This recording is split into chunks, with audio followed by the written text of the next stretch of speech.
Hello guys, কেমন আছেন সবাই? আশা করি সবাই ভালো আছেন। আমার চ্যানেলটি সবাই সাবস্ক্রাইব করবেন। আজকে একটা বিষয় নিয়ে আপনাদের সাথে আলোচনা করতে আসলাম যে আমাদের সংখ্যালঘুদের পরে কেন এত অত্যাচার বাংলাদেশে। এটাই নাকি দেশ স্বাধীন করেছে আমাদের শিক্ষিত সমাজ। শিক্ষিত সমাজের এই স্বাধীনটাকে স্বাধীন বলে মেনে নেওয়া যায়?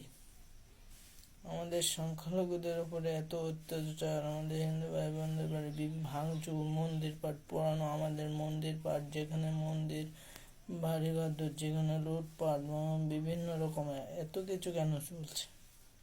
আমি এটাই জানতে চাই। আমাদের শিক্ষিত সমাজের কাছে আমার একটাই প্রশ্ন, কেন আমাদের এত অত্যাচার করা হচ্ছে? এটা নাকি দেশ স্বাধীন। 1971 সালে যখন মুক্তিযুদ্ধ হয়েছিল, তখন তো অশিক্ষিত বাঙালিরাই যখন সকল ধর্ম বর্ণ নির্বিশেষে যে যুদ্ধ করেছিল। আজ আমাদের শিক্ষিত সমাজ এতটাই অহংকারিত যে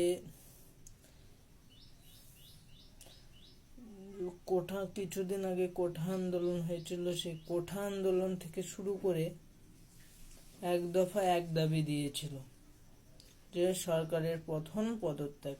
সরকার পদত্যাগ করে যাওয়ার সাথে সাথে যেদিনে পদত্যাগ করেছে তার সেই দিন থেকে আমাদের সংখ্যালঘু হিন্দু সম্প্রদায়ের উপরে অত্যাচার শুরু। কেন এই অত্যাচার হচ্ছে আমি সেটা জানতে চাই। আর এটাই নিয়ে আমার সাথে যারা একমত, আমার ভিডিওটি বেশি বেশি করে কমেন্ট বক্সে জানাবেন। অনুরোধ রইল তাদের জন্য। আর প্রথমবার ভয়েসে আসা, সেই জন্য ভয়েসটা কেমন হয়েছে আশা করি কমেন্টে সবাই জানাবেন। আর এটা নাকি শিক্ষিত সমাজ। শিক্ষিত সমাজ, এমন শিক্ষিত সমাজের গুল্লিমারি কে আনতে বলেছিল? এই শিক্ষিত সমাজ যেখানে হিন্দুদের কোনো নেই, সংখ্যালঘুদের কোনো থাকবে না।